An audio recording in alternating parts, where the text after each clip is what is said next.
over Rodrigo Duterte again.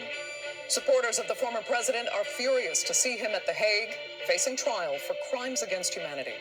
But critics say Rodrigo Duterte's war on drugs led to thousands of extrajudicial killings and the deaths of innocent people. So will the ICC deliver justice to victims or cause a potentially dangerous rift among Filipinos? I'm Andrea Sankin. Today's newsmaker is the Philippines.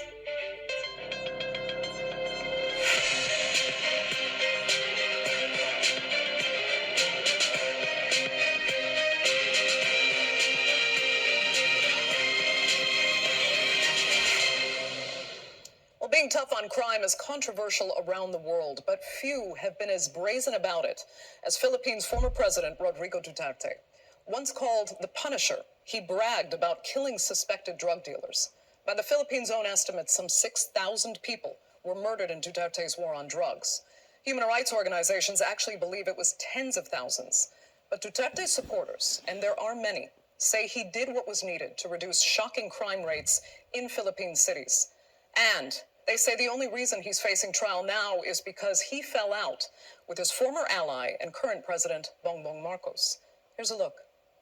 Once the face of an entire nation, former Filipino President Rodrigo Duterte is on his way to the International Criminal Court on charges of crimes against humanity. This will be a long legal proceedings. But I say to you, I will continue to serve my country. Rodrigo Duterte, now almost 80, was the president of the Philippines from 2016 until 2022. After a brief trip to Hong Kong recently, he was arrested upon his return to Manila. Hours before his arrival, Interpol Manila received an official copy of the ICC warrant. Rodrigo Duterte rose to office first as the hardline mayor of Davao City, thrilling his supporters with tough anti-crime, anti-corruption, and anti-drug promises. But he horrified his critics with frequent appeals to fight violence with violence, and messages suggesting police should shoot suspected criminals on the spot. If you know of any addicts, go ahead and kill them yourself, as getting their parents to do it would be too painful. If you commit corruption, whoever you are, I will have you flown by helicopter to Manila and I will toss you out. I have done it before. Why would I not do it again? Official figures put the number of alleged criminals killed in his crackdown at 6,000. But unofficial estimates put that number closer to 30,000. For many Filipinos, it felt like police were given free rein to carry out summary executions and dish out death sentences without trial. An indiscriminate war against the urban poor and the vulnerable. Since his arrest, the friends and families who lost loved ones during Duterte's rule have united, a bittersweet moment of hope for justice. I just kept on crying because of happiness that I couldn't contain. This somehow gives justice to my child. But Duterte remains hugely popular among vast swathes of Filipinos. He's really kind. He gave us hope. Now that hope is lost. A source in the current Philippines government, who didn't want to be identified, told newsmakers that many supporters felt the arrest violated the Filipino constitution by not allowing Duterte a chance to protest or appeal his extradition to The Hague. And many still view his presidency as one that successfully fought against communist terrorists, reduced crime, and tackled oligarchs in the country. There are those who argue that acting so quickly on the arrest warrant was a convenient way for the current president, Ferdinand Marcos Jr., to fend off political challenges ahead of the May election. And that includes his own vice president, Sara Duterte, who is Rodrigo Duterte's own daughter, currently facing pending impeachment proceedings, but who is planning a run for the presidency herself. So is the upcoming ICC trial justice for a tyrant who encouraged extreme violence? Or is it a cynical political maneuver from the current president to help his own re-election chances? Or can both statements be true? So what now for the social and political fallout in the Philippines, as well as the fate of Rodrigo Duterte at the ICC? Joining me now to debate that and more are from Manila, politician, lawyer, and human rights defender Leila de Lima. Also from Manila, former Philippine Senator Antonio Trillanes, and from Hastings in the UK, journalist Veronica Pedrosa. Thanks all so much for being with me. Leila de Lima, I'll start with you, because many would say this is actually quite personal for you because you spent years in prison under Duterte on what many, including the EU, actually said were trumped up drug charges.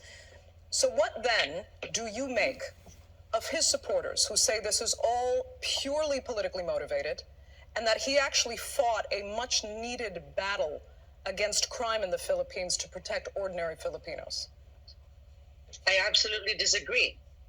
I mean, it's actually a diversionary message that they're trying to impart from the sins of Mr. Duterte. We all know what happened. In his 6 years as president of our country, thousands were killed, mercilessly killed, without undergoing through any process. Just mere suspicion that they are involved in illegal drug trade. Now he was flouting. He was really, he didn't care. He didn't care about human lives. He didn't care about due process. He didn't care about human rights. So what is this? To us, it was a historic day the other day, March 11, that finally, the one that we've been waiting for, which is the issuance of the warrant of arrest by the ICC, came. It's the start now of justice for the victims, the families of the victims. So we are not, all these things that his supporters are saying, that his rights were violated, his human rights are violated, that he was not, or he's not being given due process. There's a lot of baloney. I know you've pointed out the irony, I know, and that he is getting full due process through the ICC, something that the suspects, go ahead. Yes, it's something that they never accredited any of those that they killed. So I said thousands of them, even some of them were innocents, some of them were children or teenagers.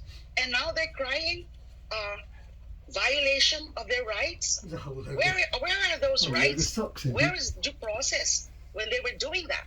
When they were doing the carnage of our people? And what is so revolting about it, or detestable about it, is that they targeted mostly poor suspected drug offenders. They never actually targeted big time drug lords. I mean, let me come to Veronica, because the argument is so clear, and people should care that innocent people may have died and that nobody faced due process for being suspected of drug dealing. But the truth is, his supporters are his supporters, and we actually spoke to a source within the Filipino government who said this, I'm quoting, "Politically, President Duterte has the advantage right now because he further won the hearts of Filipinos, and elections are coming in May. His political party is getting stronger because of this."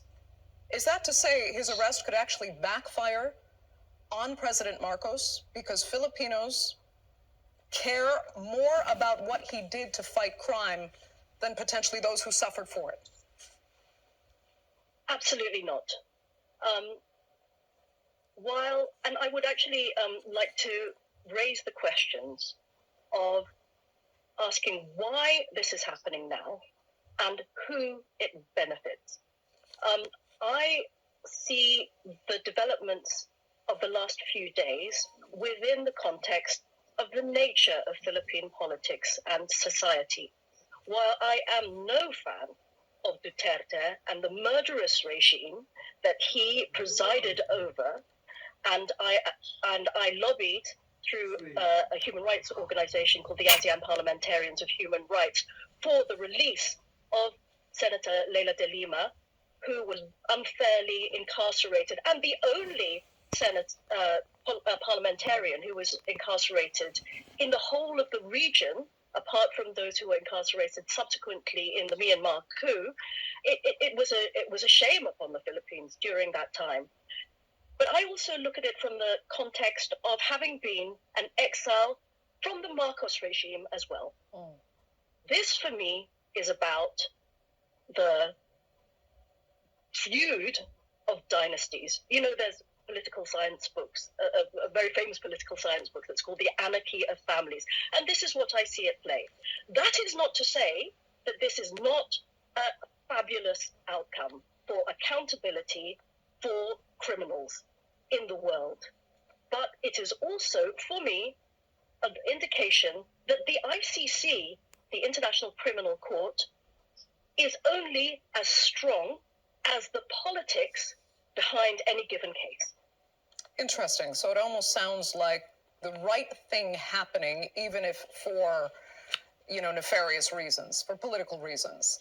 So let me ask Antonio, I guess from the Filipino government's perspective, according to what Veronica was saying, or at least I should say from the pro-Marcos faction of the government's position, would justice for victims via the ICC be almost an unintended consequence because they were solely looking to bring down someone who has now become a political enemy? I think those things are incidental. To be fair to the investigators of the ICC, they have been working on this since 2017 when we first filed the communication with the ICC. So it is just incidental that all of these things came into fruition at the time that the Marcos and Duterte camps have split up. Of course, that provided the opportunity for this arrest to happen. But at the end of the day, is this the right thing to do? Or does Mr. Duterte deserve it? Yes. As mentioned by Senator De Lima, they killed thousands of people. Duterte made it a policy to kill suspected drug addicts and drug pushers, and that would make all of them innocent, actually, because everybody is presumed to be innocent until proven guilty. Now, what we found out later on, especially during the congressional hearings last year, that it was Duterte himself who was actually in partnership with a drug lord, Mr. Michael Young, and he was using the war on drugs as a ruse to actually kill the competition and to create this environment of fear.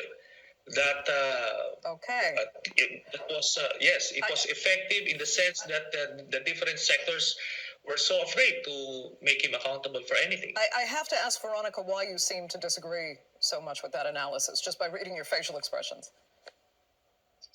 I mean, it's a matter of opinion, of course.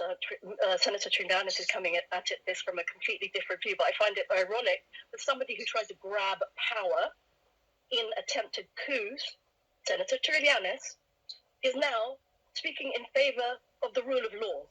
I would like him to this is something that I just find kind of hilarious. Go ahead, Senator. Okay. Well, I have paid my dues. When I stood up against a wannabe dictator also in Gloria Macapagal Arroyo, who cheated during the 2004 elections, which sadly and unfortunately is Ms. Carmen Pedrosa here is a fan of former President Gloria Arroyo, and that's why he speaks like that. I'm sorry, but and I am no fan of the former President Duterte, and I did not try to attempt to have a coup in the peninsula. You're a fan of Gloria Macapagal Arroyo. No, I'm not. Okay, let's. Actually, sounds like we're going to have another program off the back of this debate, but let's stick to. No, but I think it's important, Andrea, for you to understand that there is this political complexity. He's talking about another dynasty. And You're talking, this is all about feuds between families, and that's what bothers me. None of it strengthens the justice system in the Philippines or the state. This oligarchical system in the Philippines has weakened the state. So let me ask Leila de Lima, I mean, does it come down almost to, again, I know you approve absolutely of what the ICC is trying to do on, in your opinion, correct legal footing. However, there is such a credibility issue, if I can put it that way, with all the players involved politically in the Philippines, and in this case, that it doesn't serve the ends of justice that you really do want it to serve, to have him on trial at the ICC. Let me speak from the perspective of one who is in fact also a victim of the war on drugs. I was not killed, but I was severely persecuted. The persecution against me was in fact unprecedented in modern Philippine history. So my perspective always is about justice. Now, yes, there are political complexities. Yes, because initially these are allies, the Marcos camp and the Duterte camp. But then what was important now for the victims, the families of the victims, is that whatever is the motivation of the current administration, they saw that because ICC came in and they saw the validity or legality of the actions of the ICC, then we had that situation the other day. Historic, unprecedented, a milestone event.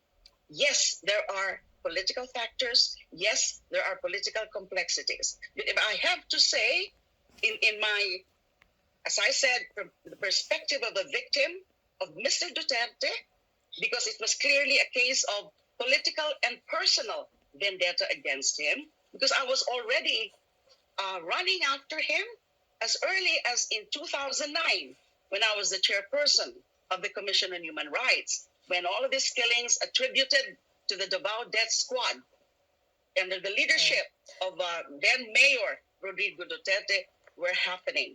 And then came 2016, he became the president, I became a senator, and he was doing the same things. Now there is this, and then in 2022, a new administration came in, although the Marcoses and the Dutertes. Okay. Yes, in terms of injury to the Philippine society, both camps, of course, have their respective liabilities. But what is crucial now is, and that is an important fact to point out, is because of the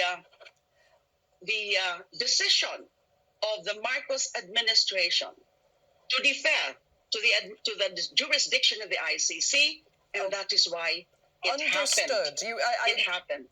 Understand that you are defending the legality of what the ICC is doing, but in the Philippines, in Manila, people are saying now that President Marcos could actually be impeached for cooperating with an international entity if it's actually found in violation of the Constitution. So is there a question of legality that you would concede on both sides as per what's happening at the ICC? Go ahead. What is clear to me is that notwithstanding the withdrawal of the Philippines as member of the ICC or Rome Statute, the withdrawal that was made by Mr. Duterte himself because he was trying to shield himself from responsibility, from accountability.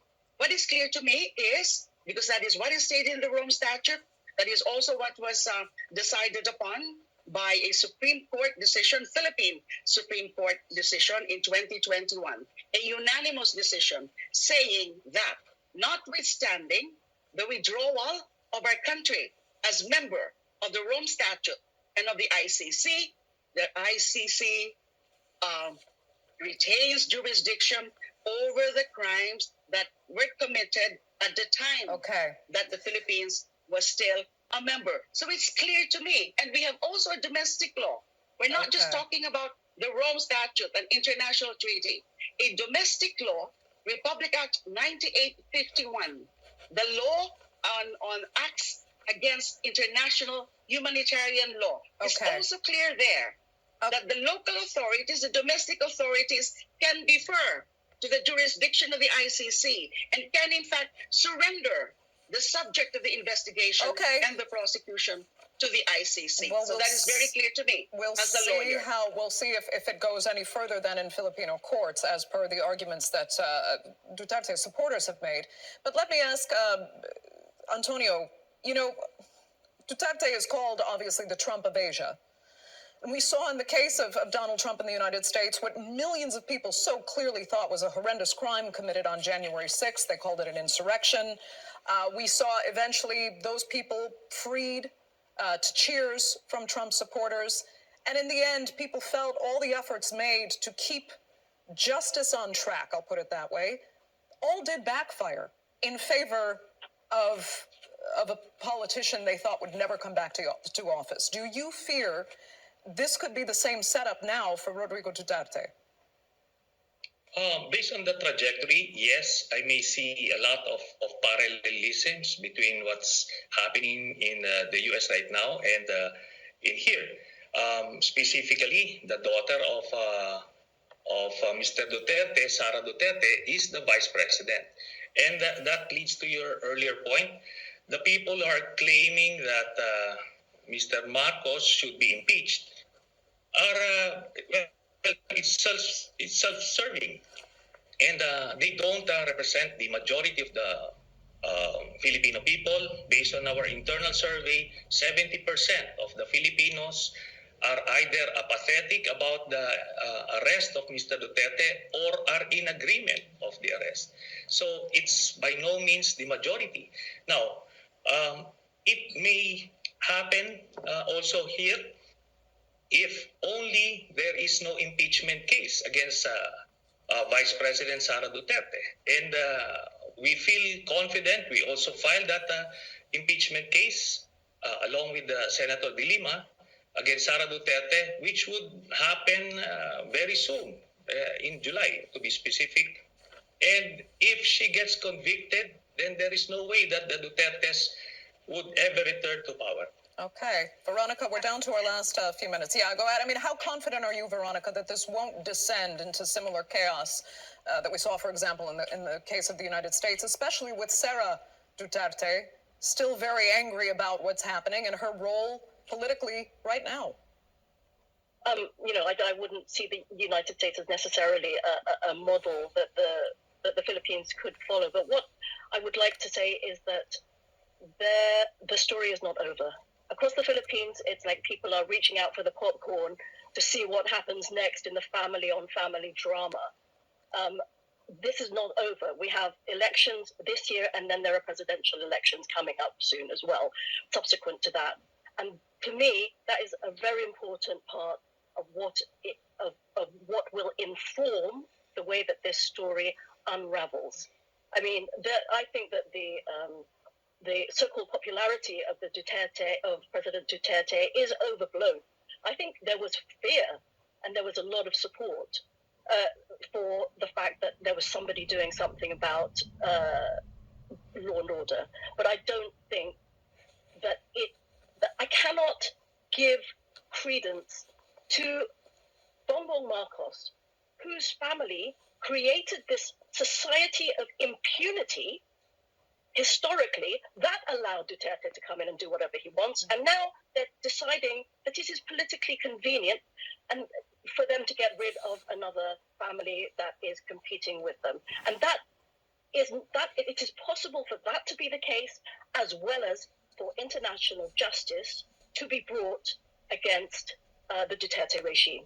There will be more arrests, I suspect, as the Marcoses clear the field further. Veronica, though, I mean, for as much as you see this as the clash between two dynasties here and their political infighting, to put it mildly, is there also an issue there of how much Filipinos are willing to, I guess, undermine democracy itself just to see a qualitative difference in their lives, in the security of their daily lives? I am afraid that would belie a rather shallow reading of the nature of society in the Philippines. I talked about the anarchy of families before. There are oligarchs who run the field. And the people of the Philippines are disempowered by this system. You talk about people coming along and sort of overthrowing and changing the system. It's not going to happen. Not in our current state of... I hate to be cynical, but I really feel that the grip of these big families across the country that have denied social justice, plain justice, they are entrenched, and there is very little that can change the system. And in fact, this latest episode with the arrest of Duterte and his sending to the ICC is another chapter, is just another development in that chain of events that show the weakness of the people and of the state. Okay. Veronica, that will have to be the final word, very unfortunately, for this edition of the Newsmakers. I'd like to thank